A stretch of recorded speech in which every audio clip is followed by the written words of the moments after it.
Hello once again. Let's look at Cyberforce number 11. This story sucks. I feel really bad saying that because it's the Chris Claremont story, right? We all know this. I've talked about it in the other two issues previous to this. Chris Claremont, who is, we all know who he is. X-Men, the great legacy, great history.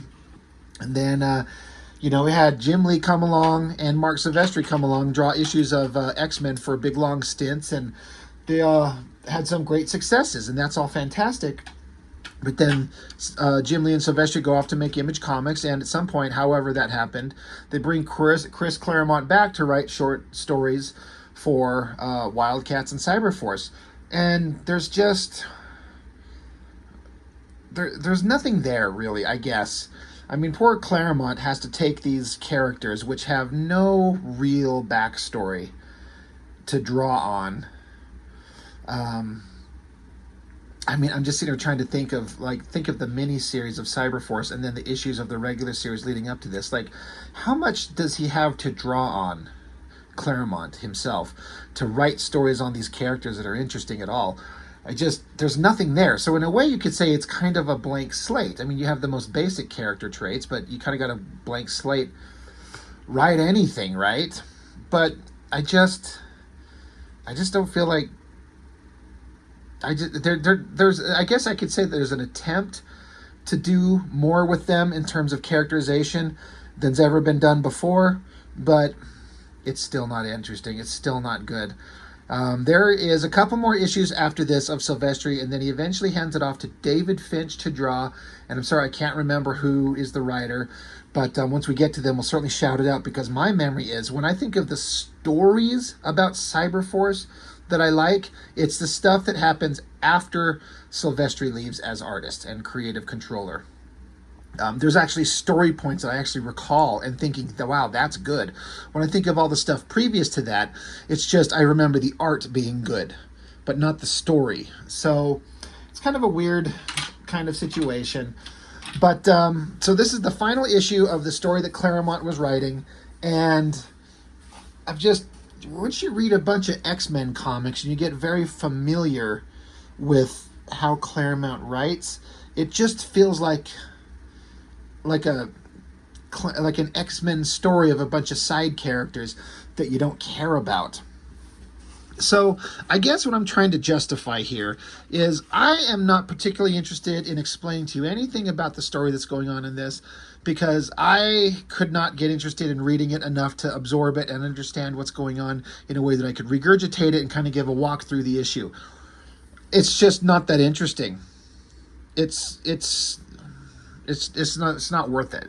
There's nothing interesting going on. Basically, like, Cyberforce is captured, and then they get ran through their paces in the standard traditional Claremont method of the bad guys getting into their minds, and it's like a bunch of things going on in your minds, whether it's scientifically created or magically created or telepathically created, and a bunch of weird shit happens to them that's not actually happening in real life. It's just dumb. Here's the only interesting thing about this thing to me. Is like, let's play a guessing game of who drew what. When I was collecting these, the most interesting thing, the biggest draw, is who's drawing it. Mark Silvestri on pencils. Chris Claremont's plot and script. You got Bat inks and embellishes. So that's kind of the first time I think I've ever noticed that. I mean, inks but embellishes? Like, what does that mean? I mean, I guess I would take that to mean that there's at some parts, some pages, some places where the pencil work was kind of rough and light and sketchy, and so they left it up to Bat to really finish it in a really dynamic way, I guess. It's just guesswork on my part. But also, you've got David Finch and Michael Turner on pencil assists. Both of these guys would go on to become very good, very popular artists. Of course, Michael Turner grew, he went on to magnificent, amazing heights with Witchblade and then Fathom, and then died of cancer at a young age, and it really, really, really fucking sucks.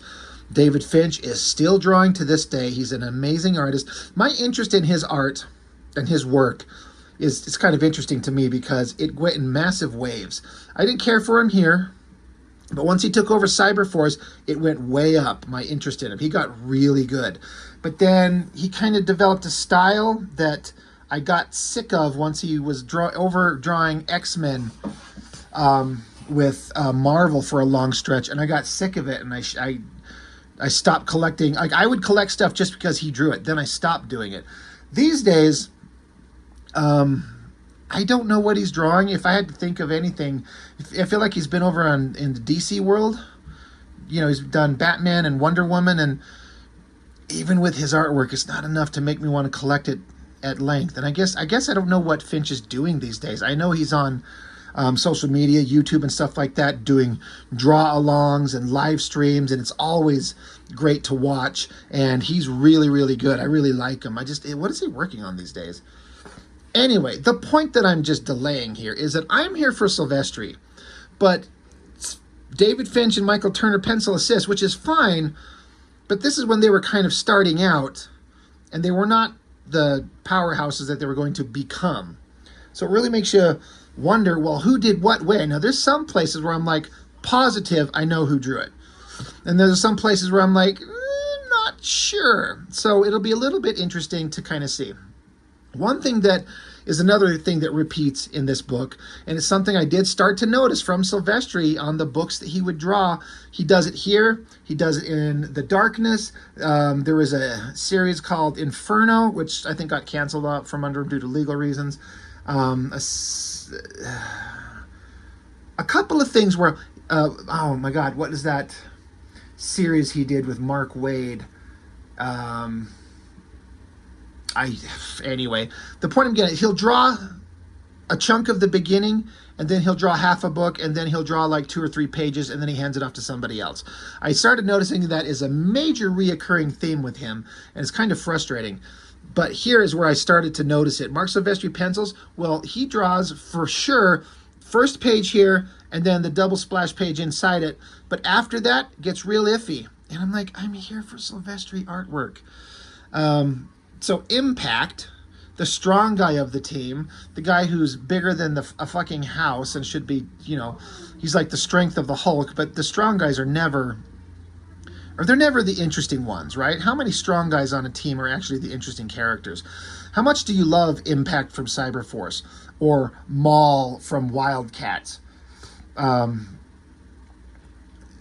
was Brahma from Away Team Youngblood, and then everyone talks about Badrock being an interesting character.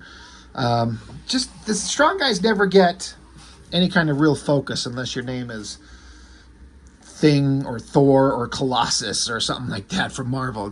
They're just big guys to punch things. Kind of a fine opening image. It's fine. The text is kind of describing how super hella strong he is, and then this character that's narrating it is like a long ways away from where he's at, but she can still feel the vibrations and impact of him getting punched by some of these bad guys. The previous issue ended with some shock troops, SHOC. It's like an acronym for stupid, hella, obviously crappy characters, but just faceless characters for the good guys to beat the shit out of, or get beat, to get the shit kicked out of them. But yeah, the text is trying to get really deep into exactly what's going on. Like, he's so strong, but someone punched him. They must be going up against someone that's really strong.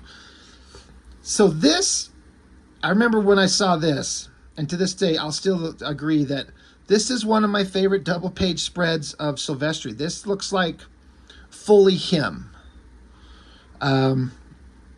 Like, here's your faceless bad guy, but Silvestri can make him pretty awesome. I love this face on Impact here. Just the line work on it, the inks, the gritted teeth, the weird hair. Everything about it just looks great because he got punched by that dude. I thought that this shot of Heatwave up here blasting against this guy, like the poses, the open line work on this bad guy flying there is really neat. And then the energy effects. They're different kinds of energy effects, like the one that the bad guy's shooting here versus the one that Heatwave is shooting there. I say this often, where a lot of times these smaller figures in the backgrounds, like this one, are sometimes my favorites. With Stryker here, his three arms, the way that the lighting and the inking, the anatomy on these arms, and then his one hand over here, and these little flat muzzle flashes, boop, boop, boop, you know, where he's shooting across at this guy. It really looks like he just started over here and just pulled the trigger to pow, pow, pow, pow, pow, you know, just to lay a bunch of bullets across this guy. I just love that pose, that angle. Even this stupid douchebag villain here, the way he's leaping through the air, blasting, and then Cyblade doing a ridiculous upside down jump with her ass sticking right out. I mean, don't get me wrong, I'm all about the asses. You know, it's not the greatest double page spread Silvestri's ever done, but I really like it. It's pretty damn good. I feel like this is where Silvestri put a lot of his heart and soul. He tried on this splash page, double splash page, but then the rest of the book becomes a guessing game of who drew what. How much of a hand did Silvestri have in it at all? This is, in my opinion, I'm going to preface this. Any of you out there who know for a fact, and if I get it wrong, this is guesswork because it doesn't tell you. This is totally a Finch spread. This is David Finch. He's got, especially as you get to know him. Now, I would say when I first got this book, I would say I didn't know this was David Finch. But looking at it now, once you got to know his work in later issues and you come back and look at this, you're like, Jesus Christ, that's David Finch. The heavy shadow rendering on the anatomy and everything like that. And Finch would go on to do some of the best, most badass poses of Ripclaw, jumping through the air, screamy face, giant claws. I mean, that's all Ripclaw ever does, right? And Silvestri's done it a billion times. But I'll be honest with you, some of the ones I remember the most are the ones that David Finch does. And there's another one in this book, in a page or two, that's just like, holy shit, this one looks just different than anything I've ever seen. But this is a Finch page. You could say that maybe Silvestri did the layouts, possibly, but the rendering on it, David Finch there, he was never, ever any good at drawing female figures, especially faces, but these faces down here feel like Finch. So again, maybe Silvestri did the layouts and get the anatomy, and then he just had to kind of come in and finish it up. And in some places he got to really play, like in this big Ripclaw figure. But these all feel very much like David Finch rendering. Maybe Silvestri layouts. So I say that's him. But yeah, Cyberforce has got to fight these bad guys. They all just got to run around looking awesome. I can't say much about Weapon Zero being a great comic because I'd never really read it. I've just seen a bunch of the artwork in this. Joe, is it Benitez? Is that how you say his name? He started out pretty good. Then he got really good. And these days, he's amazing. I actually sat across from him at a comic convention 2 years ago. Neat guy. I'm going to say again that this is probably more David Finch stuff. Just, you have to draw like robotic, muscular villain guy, random ass just backgrounds of technological nothingness. No big deal. That right there, that stood out to me as possibly the coolest picture of Ripclaw ever seen up to this point. The only thing that might be a contender is in issue 1, where it's that double page spread, like the introduction of Ripclaw, and he's jumping down with that giant cityscape. We're looking up at him. But this is just doing the same thing we've seen a million times before. You know, bad guy, the heroic, bladed, clawed character jumping into battle to rip apart bad guys. How many times have we seen Wolverine doing this? How many times have we seen Warblade do this? And how many times have we seen Silvestri draw Ripclaw doing this? But I love this one. The shot of the face and these massive, over-the-top giant shoulders and all these little veins and tendons and shit in the neck. I mean, it's not exactly based in reality, but it's enough that you get it. I just love the over-exaggeration of the shoulder muscles, the arms going back, the legs coming down like this. That is awesome. And then you get to do the dynamic design element of the ponytail and the little trailing little ribbon things hanging from his arms. I did stand out as interesting as how he only had like 2 claws out on each hand rather than all of them. But it's trying something different. Like it's a tactical thing he's thinking of in his head. He's not just throwing out there with his giant hands to cut people up. He's thinking of it to do something specific with 2 claws. Anyway, spending a little time talking about that because I saw that and I was like, God damn, did Silvestri bring the thunder on that one? But you look at it, that's David Finch drawing. That's totally Finch anatomy and rendering in the shadows. Again, maybe Silvestri did the layout. Maybe he head and shoulders and then here, finish it. I don't know. But I give David Finch full credit for that. That is awesome. Then we cut back to our other heroes. This is the girl that was in the beginning of the first issue. She's a cop. She's in this underground city that doesn't really look like a city. It's just weird shapes of nothingness that don't make any sense. The Huntsman, the character that was in the Wildcats issues, you don't find out much about him. We don't really care. I can't tell who's drawing this page. It's not Silvestri-ish enough to know. It looks like it over here. These side profiles look very Mark Silvestri, especially the woman, the face. I could see Silvestri drawing this page because just a basic silhouette, a couple of basic down angles, and this nondescript, weird, indecipherable, weird background that they're in. And then just side profiles them. So I'm guessing this is a Silvestri page, or at least he had a tighter hand in it. Maybe doesn't quite look David Finch over here. Maybe Michael Turner had a hand in it. I don't know. Again, that's why I'm saying this is kind of a guessing game, deciding who did what. This stuff, I'm going to say, is Michael Turner. It doesn't have the same hard black rendering and sharp angles and dramatic vibe that Finch has. And Michael Turner, he's got kind of a softer edge when he become the fully realized version of himself. But early Michael Turner was kind of, I don't know how to put it, totally fine, but he hadn't found that thing that made him stand out as incredible, which he would find really quickly on Witchblade. But it doesn't look like Silvestri, doesn't look like Finch. So I'm guessing this is all Silvestri, or Jesus Christ, Michael Turner. God, I'm trying to bounce all these names around. Forgive me if I get them wrong, because I don't go back and edit these things. I just talk and then I upload. But yeah, Ripclaw's still fighting these robotic monsters. Like, I mean, the last time we saw him, isn't it? It's a little weird. I don't know if this is a Claremont thing. Badass shot of him diving into battle. He's going to rip somebody to shreds. Next time you see him, they've got him and they're beating the fuck out of him. And Huntsman has to come along and save him. But eventually gets free, slices a guy up. And then, so Ripclaw's like, shades of my ancestors. Is that like, what's that thing that Beast always says? Oh, my stars and garters. It's like Claremont has to come up with these catchphrases that are just stupid sounding. Shades of my ancestors. No one says this stuff. I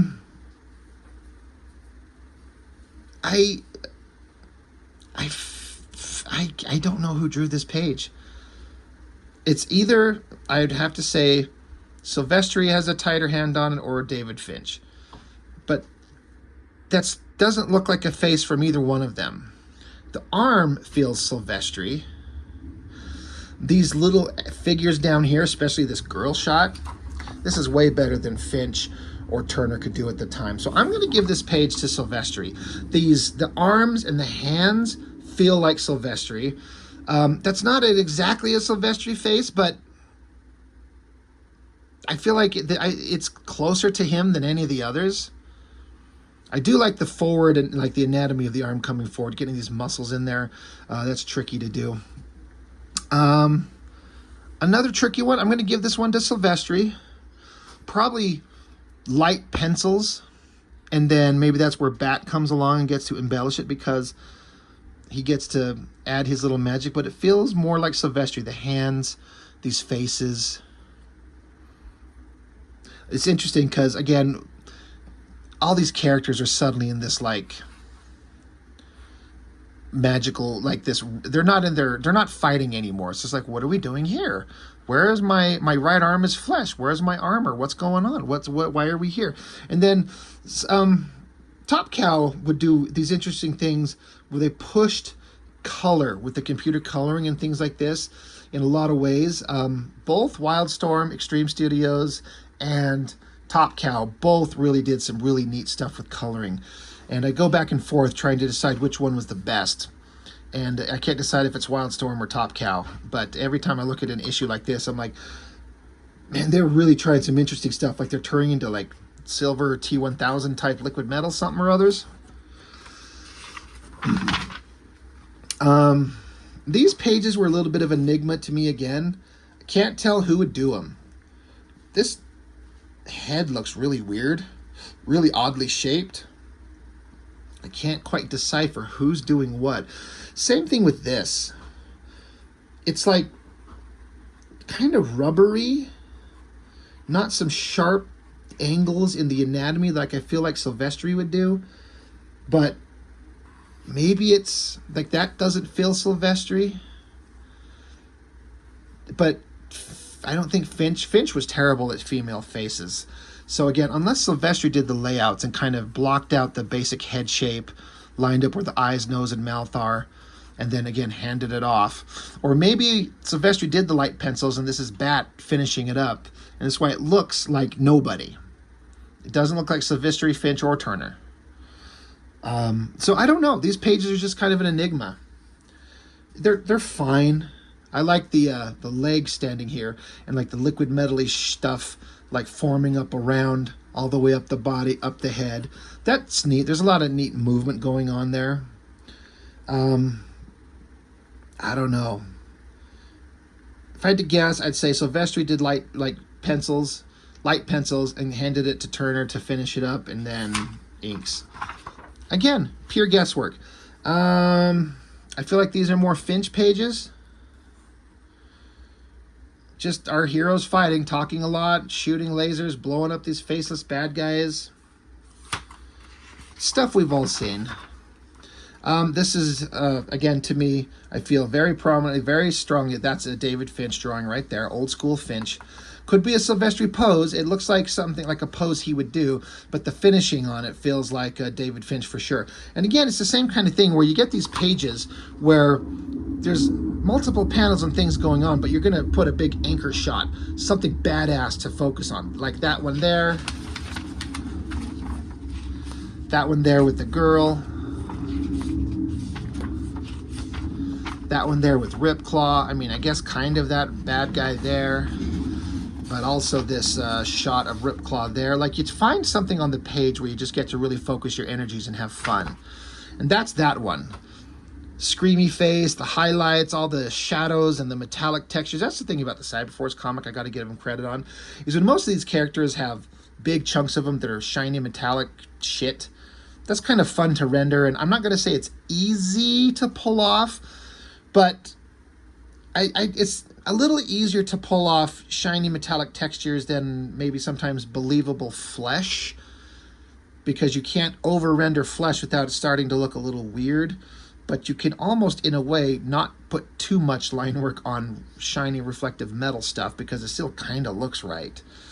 I like this shot of him swinging his arm forward and these blades coming off his arm. So I would say Silvestri layouts, but then David Finch finishes. Now, this is going to be something that people do not give a fuck about. Why am I going to talk about this? But this top panel right here, I have talked about before several times how I, at some point in my life, decided I think sound effects in comics are unnecessary and they piss me off. Why do they piss me off? Just because it gets in the way. And this might be the first time that it fully formed in my head and I thought it out clearly to myself. At the time I saw this and I for the first time clearly, I was like, this sound effect does not need to be there. Excuse me. You got heroes and bad guys and some kind of bright flash of something going on in the distance. I think the figures look great. I think the composition is great. The energy and movement and the coloring. This bright light. I can hear all the sound effects in my head that I need. This whoosh, which is a tiny little stupid little who cares, in my opinion, it does not need to be there. And that is how I make my comics. I very, very, very rarely put sound effects. There's some times where, like, I've got a panel where a girl's inside a castle and she hears a loud explosion, several explosions outside going on. She turns and looks. There's probably ways to depict that without having to add sound effects. But in that case, I did. I had some boom, boom, boom around the figure's head as she turns and looks and hears this loud sound. because it's important to know that the character's hearing something. The character's hearing a thing. This is just sound effect for the sake of sound effects. And how often is this whoosh type thing? Has it been in here anywhere? There's a little stupid boom. Nothing. Nothing. There's a scram. There's a wang. There's a scash.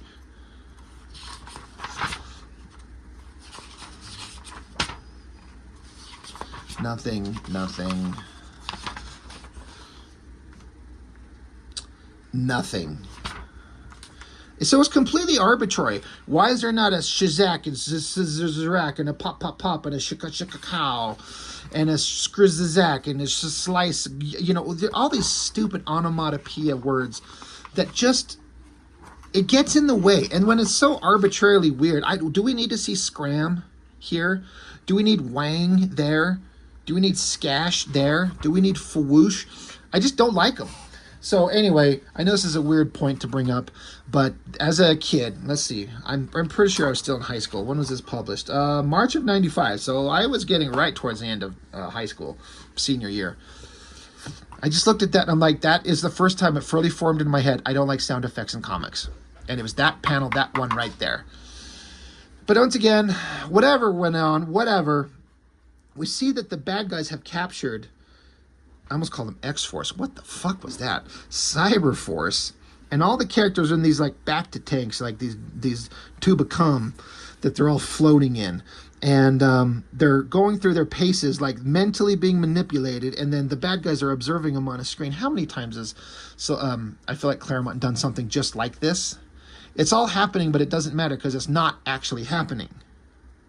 So who fucking cares?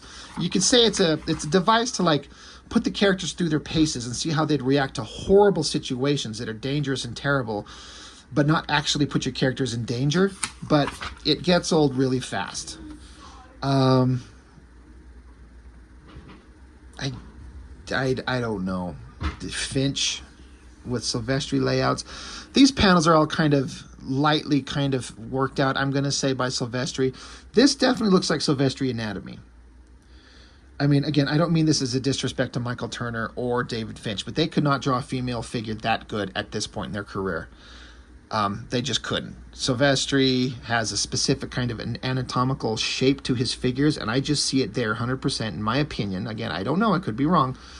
But Finch couldn't do that well, and Michael Turner had a very distinct style that was not that. So I'm going to say that this is Silvestri mostly, and then again, probably lightly penciled, maybe handed off to one of the others to tighten up the pencils, and then inks off to whichever one of the three. Because again, there was Bat doing inks and embellishes, and then Victor Lamas and Jason Gorder doing finished inks. So, and then somehow that's supposed to be, I think, Ballistic.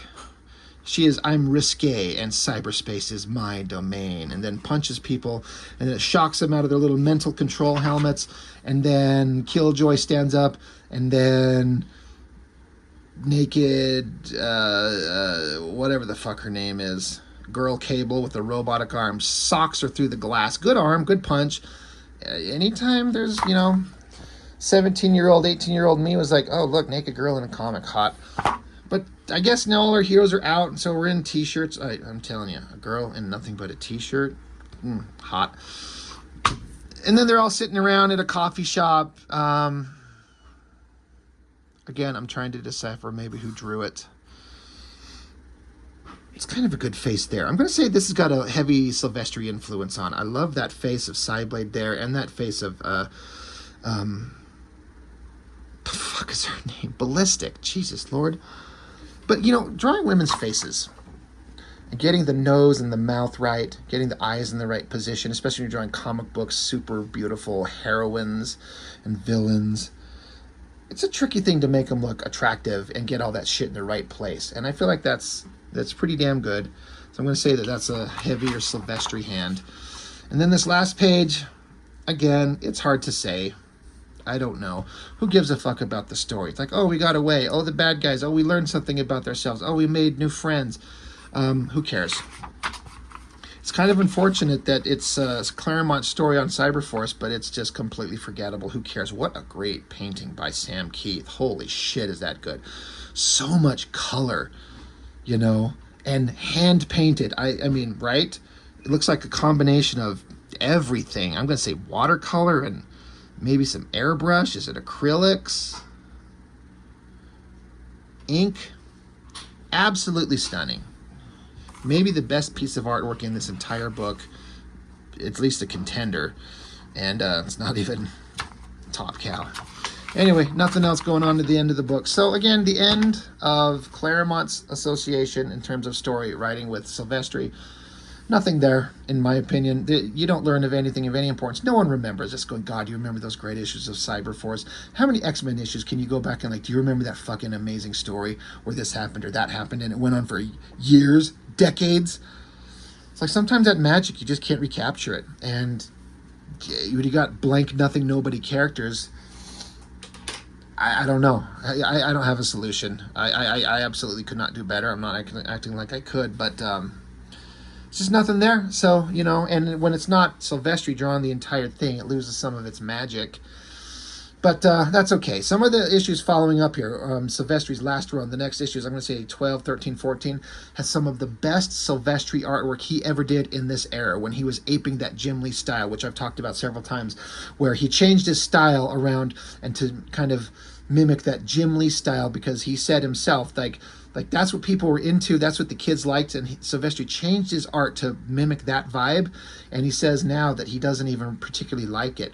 But some of the best stuff he's ever done is in some of the subsequent issues. There's still fill-in artists doing a bunch of work in the book besides him, but some of the pages that Silvestri does in the books following up, really excited to get to because they're really, really good.